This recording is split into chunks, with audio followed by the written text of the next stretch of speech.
जिंदापुर नाम के गांव में 2 अपार्टमेंट्स हैं। उनमें से एक अपार्टमेंट बहुत ही शानदार था। उस अपार्टमेंट में किसी भी चीज की कोई कमी नहीं थी। दूसरे अपार्टमेंट में कोई भी चीज ढंग की नहीं थी। वो शानदार अपार्टमेंट था धनवानों का, जहाँ पर हर चीज की बर्बादी होती है, बिना वजह के खाने की बर्बादी और पानी की बर्बादी। माँ, मुझे ये खाना नहीं चाहिए। अगर नहीं चाहिए तो कचरे के डब्बे में फेंक दो बेटा बंटी। कितनी बार कहा है तुमसे? माँ, मैं पूल में जा रहा हूँ। हाँ, लेकिन पानी में जाने से पहले माली से कहना कि पूल का सारा पानी बदल दे। जिस जगह पर इतने खाने और पानी की बर्बादी हो रही है, उसी जगह से 2 कदम की दूरी पर एक वो दूसरा अपार्टमेंट है जो गरीबों का है। वहाँ पर हर चीज की कमी है।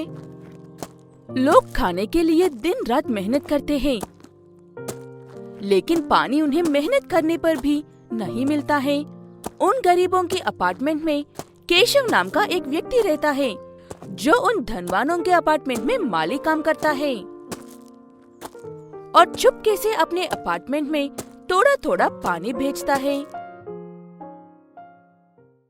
मैं स्विमिंग पूल से पानी निकलने के लिए जा रहा हूँ।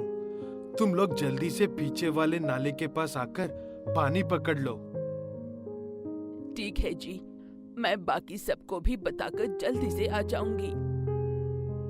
ये कहते हुए केशव स्विमिंग पूल से पानी खाली करने के लिए जाता है और उसकी पत्नी बाकी अपार्टमेंट वालों को लेकर उस पानी जमा करके फिर से इस्तेमाल करने के लिए जाती है। लेकिन बंटी और चिंकी की माँ गीता को ये बात भी हजम नहीं होती थी और वो हमेशा केशव को ऐसा करते हुए पकड़कर सबके सामने उसे शर्मिंदा करना चाहती थी। लेकिन इससे पहले कि गीता ऊपर से नीचे आ जाए, केशव और दूसरे अपार्टमेंट वाला अपना काम करके चले जाते थे। शायद आज केशव की किस्मत उतनी अच्छी नहीं थी, इसलिए गीता उसे पकड़ ही लेती थी।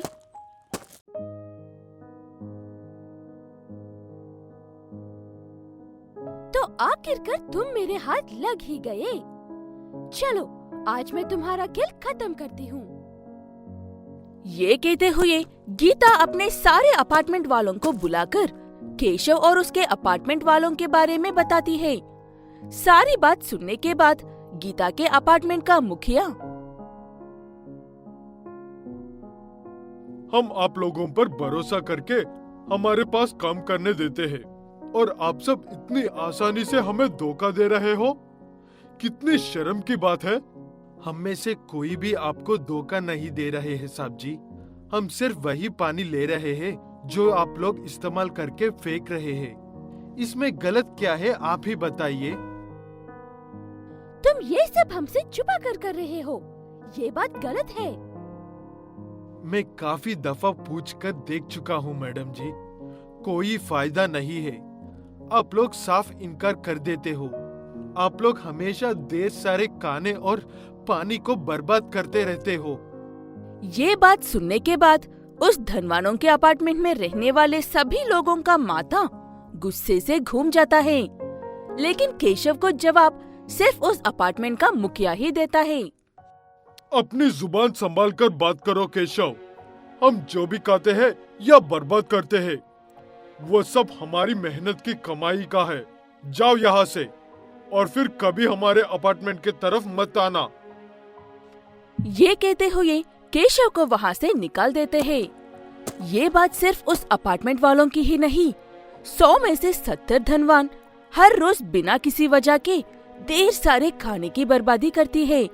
हम इस बात को बढ़ावा तो नहीं दे रहे हैं और ना ही किसी को बेइज्जत करना चाहते हैं, लेकिन हम जो बिना वजह के खाने और पानी को फेंक देते हैं, उससे किसी का पेट भर सकता है।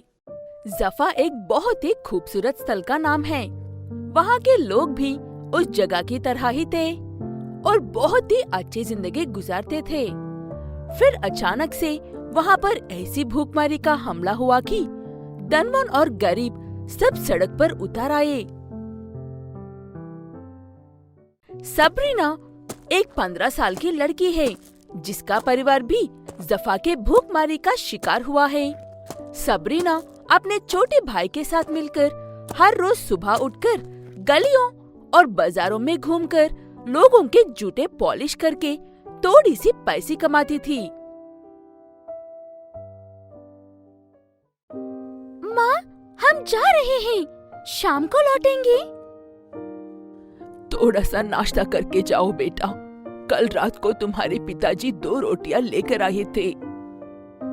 उन रोटियों को ऐसे ही रहने दो माँ, अगर आज कोई काम नहीं मिला तो शाम को खा लेंगे। सबरीना और उसका भाई बाजार की हर दुकान में जाकर और सड़क पर खड़ी बड़ी गाड़ियों के पास जाकर वो अपने जूते पॉलिश करवाएंगे क्या पूछते हैं। क्या आप अपने जूते पॉलिश करवाएंगे? क्या आप अपने जूते पॉलिश करवाएंगे मैडम जी? मैं जूते नहीं पहनती हूँ बेटा, आगे पूछ लो। इतनी मेहनत से भूखे पेट घूमकर एक एक से जूते पॉलिश करवाने के लिए पूछने पर भी जब लोग मना करते हैं तब उसे काफी तकलीफ होती है।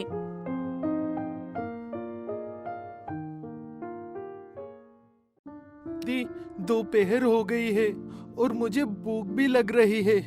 कुछ देर के लिए आराम कर लेते हैं ना? ठीक है भाई, आओ उस पेड़ के नीचे बैठते हैं। हर जगह पर लोग भूख लगने पर खाना ही खाते हैं, चाहे वो बच्चे हो या बड़े। लेकिन जफा में भूख लगने पर एक गिलास पानी पीकर कुछ देर के लिए आराम करते हैं। सबरीना के पिताजी गुल्लक बनाकर बेचते थे, तब वो अकेला ही सारा परिवार को बहुत अच्छे से संभाल लेते थे। लेकिन अब किसी के पास भी खाने के लिए ही पैसे नहीं हैं, इसलिए गुल्लक खरीदने वाले भी कोई नहीं है। अब सबरीना के पिताजी बाकी लोगों की तरह मजदूरी के काम की तलाश में घूमते हैं। 10 दिन घुमाने पर उन्हें सिर्फ 1-2 दिन ही काम मिलता है, और वो भी 1 या 2 रोटियां खरीदने के लिए भी काफी नहीं होता है। कुछ देर बाद, चलो भाई, बहुत हुआ आराम, अब काम ढूंढते हैं। ऐसे दोपहर के बाद शाम तक घुमाने पर सबरीना और उसका भाई मिलकर 2 रोटियां खरीदने के पैसे जमा कर लेते हैं और शाम को 2 रोटियां घर लेकर जाते हैं। सबरीना की माँ अपने बच्चों को देखकर दुखी होते हुए, लगता है मेरे बच्चों ने आज भी सुबह से कुछ नहीं खाया है। जल्दी से हाथ मुंह धो लो, कल तुम्हारे पिताजी जो रोटियां लेकर आए थे वो अभी तक वैसे ही है। हम भी 2 रोटियां लेकर आए हैं माँ, पिताजी कहाँ पर हैं? वो मेरे दवाइयाँ खरीदने के लिए गए हैं बेटा। इसका मतलब पिताजी को भी आज काम मिलाता है ना माँ? नहीं बेटा, मेरी तबीयत कुछ ज्यादा ही खराब होने लगी थी, इसलिए पिताजी ने तुम्हारी किताबें और टीवी को बेच कर आए थे। मेरी किताबें भी भीग गई। अब पढ़ाई पर से पूरी तरह से उम्मीद खत्म हो गई है। ये कहते हुए सबरीना चुपचाप मुंह हाथ धोने के लिए चली जाती है। उसे एक डॉक्टर बनना था, इसलिए वो इतनी छोटी उम्र से ही काफी मेहनत से पढ़ाई करती थी।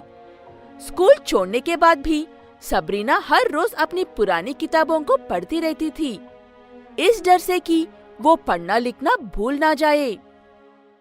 ऐसे सिर्फ सबरीना और उसका परिवार ही नहीं, जफा में हजारों परिवार और लाखों बच्चे अपने बड़े बड़े सपनों को छोटे दिल में छुपाकर भूखे प्यासे तरह तरह के काम कर रहे हैं।